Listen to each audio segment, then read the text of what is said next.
atadır. Her bir evlada şeref, şöhretine şan atadır.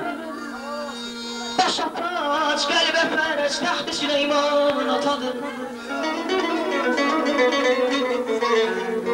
Deyirəm hörmətin saxlayan ay təyyar daimi aləmdə onun. Çünki səni bu gözəl, işıqlı dünyaya bəxş edən insan nə qədər pir olsa da yenə apıya, anıya möhtac imiş.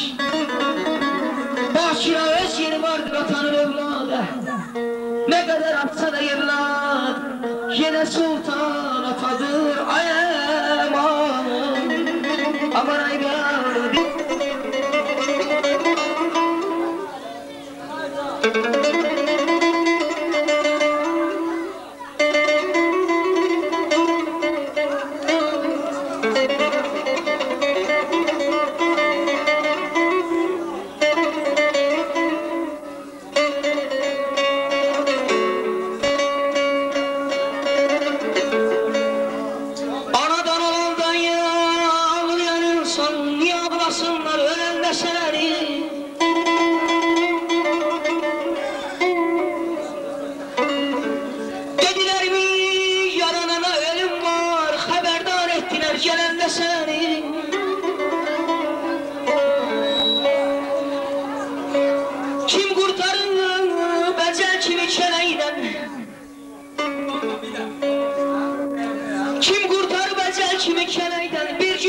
Keçəcəkdir həmin ələydən.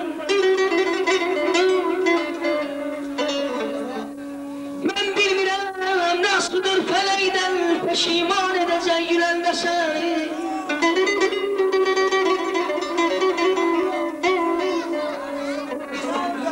Şəmşiryay anladacaqdı bilmədim. Yaz yazacaqdı bilmədim.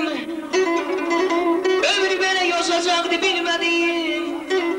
Xoşbəxt yaşamağı görəndə səni.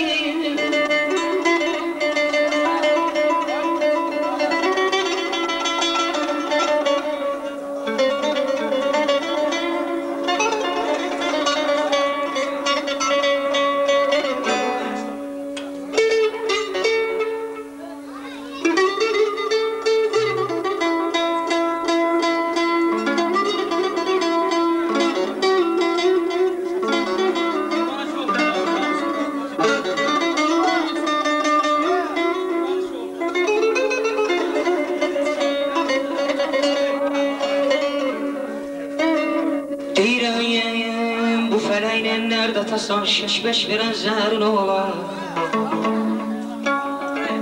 Bu fələklə dərd atasan şeş-beş verən zəhrin ola. Ortalığa vaxt qoyasan, aparmağa sərin ola.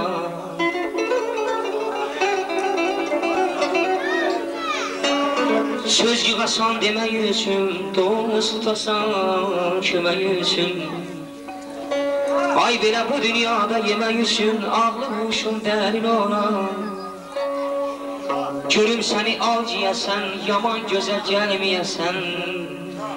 Ay belə bir deyənə beş deyəsən, arxada beləyən dərin ola yaman.